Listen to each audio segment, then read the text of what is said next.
Hello. For your information, some of my favorite neighbors were a Native American and African American couple. Um, the Native American guy was from New Mexico, grew up there, and went to the school, high school, Moriarty High School, incidentally. Um, and we were good friends, and he was kind of a dumpster diver, and it was such an innocent little part of the neighborhood. We lived in very mountainous, I guess you could say Twilight or Chavez, something migrant community, migrant farm workers and loggers, indeed. Okay, I think Kurt Cobain logging, but eternal in Santa Cruz. Um, Vampires, perhaps. Okay, there you go. That's and my African American, she was neighbor. She was a woman. She had two sons. One of them happened to be deaf, um, and he was kind of the same age as a bunch of the kids. His brother was 5 years older or something. But he was kind of, she would say, "Come and visit." And she had this little, was it the porcelain kiln, something like that. She made all these like decorations and stuff like that. She owned several houses.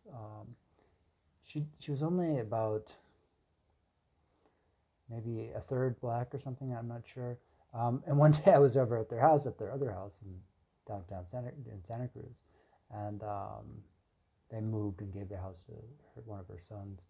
Um, they were, I used to hang out there a lot because me and the neighbor, we would, and the thing is that I never reported this to my family, really. I never got in any trouble at all. It was just completely mellow there. That's why I loved to hang out there. I'd come home from surfing and I'd stop at my neighbor's house. They would eat dumpster dove, and we'd usually, pass the peace pipe. And this is Santa Cruz, California. Okay, and I think that Native American, he was, I think, more than curious. Something. Um, so uh, I had more than one neighbor like that who was maybe bisexual.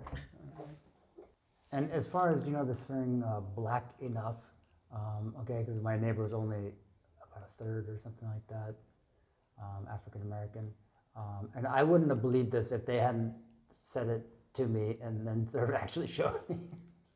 uh, they were talking, and they were like real characters. My neighbors. That's why I kind of was, Mr. and Mrs. Robinson, or Jared and Mrs. Robinson. I never actually knew her name. I knew her since I was a kid, and we just knew her son, Deaf Donald.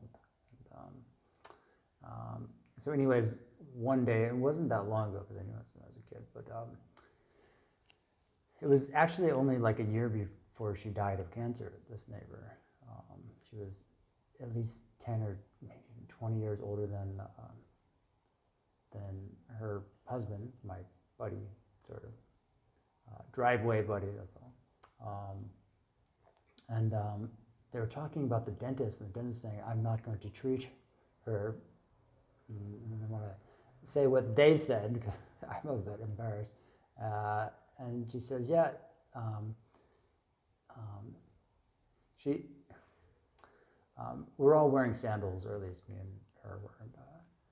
And she starts comparing our toenails and our fingernails, or especially our toenails. And I look at her fingernails as well. She's showing them, and they are significant. Okay, I know that someone like Barack Obama, who might not be black enough, incidentally, has very delicate Ethiopian type um, fingers, and my neighbor had like claws, which, okay, I'm not going to repeat the exact language which they were using in a very sort of provocative, rednecks maybe, I don't know. And she was like comparing my toenails, which are like quite thin, quite subtle, you might say, like Obama's or something like that. My fingers are delicate, and hers were like Twilight Saga, something about claws or something like that. Okay, and And yeah, so the thing is that this would have never, I never, positively never got in any trouble with them or hung out with anyone else. It was just, I would go there. Originally, one of my neighbors who died when he was 19 because had serious drug problems. But he was the only one who really knew them, and that was like a long time ago. And throughout the 90s, this neighbor died when he was 1989, I'd say. But throughout the 90s especially, I would hang out, go over, I'd stop at their house because it was like the only flat place in the entire neighborhood, literally. A little hamlet, if you will. A little cluster of houses in an otherwise very hilly, sparsely populated area where I grew up. Yeah. Yeah, so I would hang out there all the time, and they were quite friendly. She rented out many rooms. He was actually one of her renters who just stayed on and ended up, marrying her. African American and Native American getting along there, and him always telling me the most absurd jokes, deadpan as well, and Passing the Peace by book. But I never talked about this stuff, and the point is, okay, there is actually one, that I don't like to have this public scandal because I think that it leads to radical excuses in the world. Okay, that clearly I had other neighbors who were flamboyantly loud, radically loud, okay, and had lots of DUIs and serious car crashes.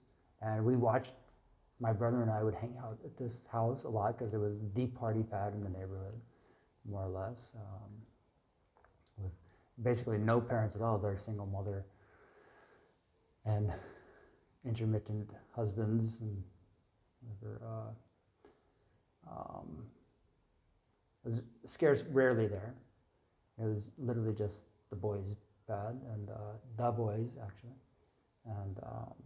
and we'd watch a lot of movies, and one of those happened to be The Blues Brothers with Ray Charles and Aretha Franklin and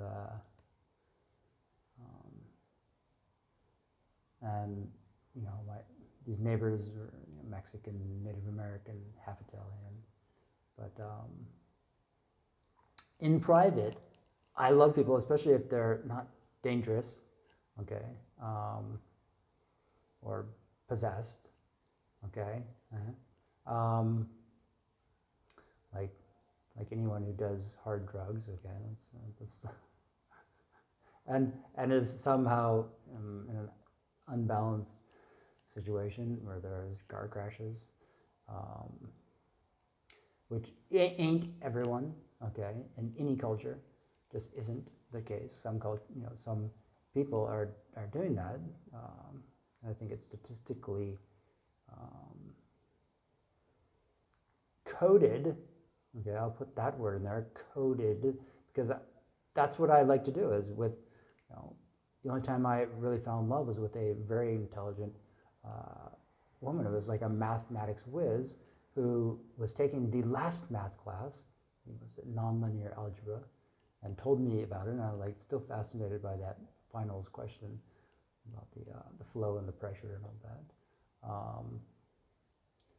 as equations. So thinking about it, oh yes, of course, yeah. Something beautiful. And all she wanted to do was theater, because I think she went there in the mathematics and thought oh yeah, how boring. Let's play, and that's why we were such good friends. I think when I looked into her eyes, I was like, yes, I will be with you and no one else. And that's how it was. We would just hang out and have dinner with her parents, and I loved it. Okay, I love the family life. I do, and I love my cool friends and the privacy that the world absolutely needs to survive. Okay. And the respect, which I can guarantee with musicians, with Hollywood people, and certainly with vetted people of all sorts, including minorities, okay, just in private, okay, just do that, and I will provide gems that the world can cherish, actually. But they have to be finished in private. They cannot be some scandalous excuse for anything stupid. Please respect that, and I will give you the code of civilization perfected, okay?